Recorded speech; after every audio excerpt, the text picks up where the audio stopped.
Let's get this thing going. Check 1, 2. The Hip Hop Study Hall podcast with DJ Ekin starts now. About hip hop. Thing I love about this interview thing is, and one of the people that I really thought was dope at it was Anthony Bourdain, right? Mm-hmm. And like Dave Chappelle said on his comedy special, Anthony Bourdain flew around the world to beautiful places, ate the best food, and talked to some of the dopest people in the world. That dude hung himself in a luxury hotel suite. Right? Yeah. And these are people that we think have made it. Yeah. And similar to Miss America, the US Miss USA. Exactly. Yeah. You wouldn't think at all. I went through her social media because I didn't really know who she was. Mm-hmm.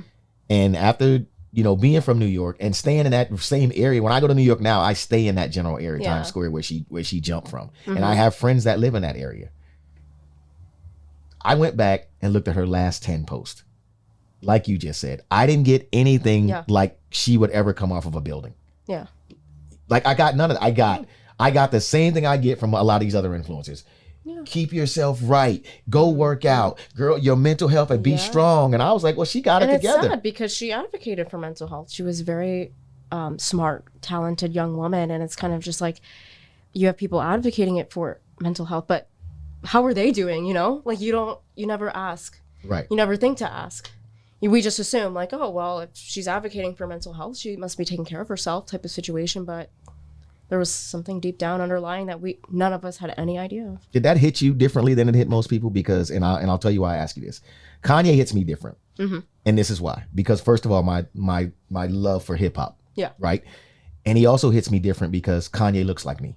Yeah. And by that, I mean, we're both black men, right? Mm-hmm. You know what I'm saying? Like, so Kanye hits me different. So when Kanye does stuff, I feel like it's a representation of me as well, because I've advocated for him as being a dope artist. Yeah. I think he's a creative man. I thought, and I don't think he's a bad example. We all go through things. He's just going through them in front of the world to see. And I wish that they weren't doing that, right? I wish that he got these problems fixed in private. Oh yeah. That's what I don't like about it. There right? would be different outcomes. It would be a different experience for him and his family entirely. So I ask you that because I look at Miss America. Mm-hmm. I look at the fact that she was only 30. Mm-hmm. I look at the fact that she was very much into her education. Yeah. And then I look at you. Oh, yeah. And then when you saw that story, did it hit you like a different kind of way? It broke my heart. Absolutely. I went in my roommate's room and I was like, oh my gosh, like, look what just happened. And we were shocked.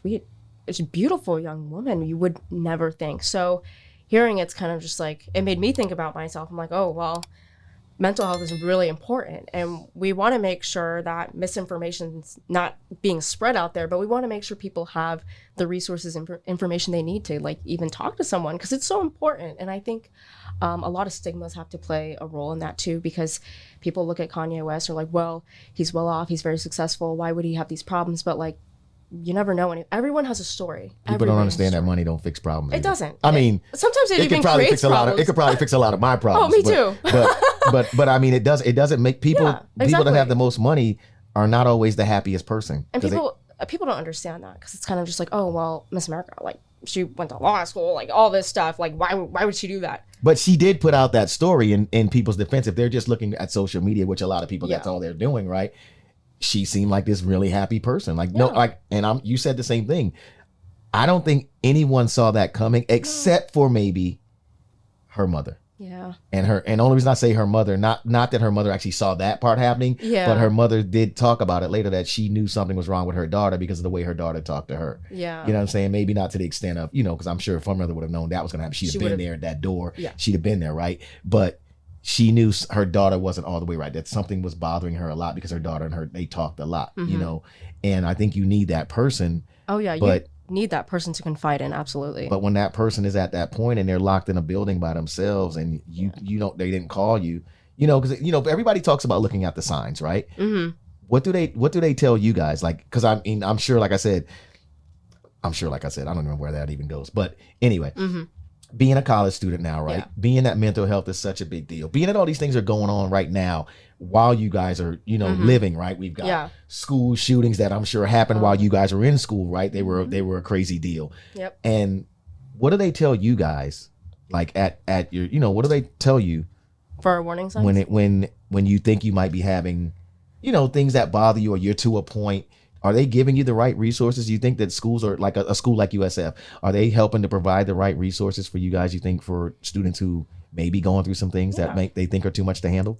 Yes, absolutely. I actually use those resources myself. So I'm a big advocate for mental health. And they tell us, hey, when you're really fatigued, losing interest, things just, you're feeling really down, nothing is interesting you. You can't just get up, go about things, especially if you're going through a hard time. I mean, navigating life at like 18, 19 years old during a pandemic was a curveball that I never saw coming. I don't think anybody saw no, it yeah, coming. no, actually, if they did, please talk to me. But I know you guys had it. You guys that were in school and kids that were in grade school, it was a very different experience. Oh yeah, absolutely. And it's hard, but at the same time, it's important to know what resources are available. USF, I feel, has done an exceptional job at making us aware of what resources we have.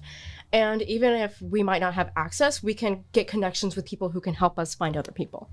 So I will say my experience using those resources have been exceptional and have actually helped me a lot along the way navigate this. But it's definitely important to not dismiss things. People are kind of just like, oh, well, yeah, life happens, things like that. But I mean, that might be true, but you really, in the long run, it will be so beneficial to just talk to someone, because there's so many things that you can implement in your life that can make a huge difference that you might not even know.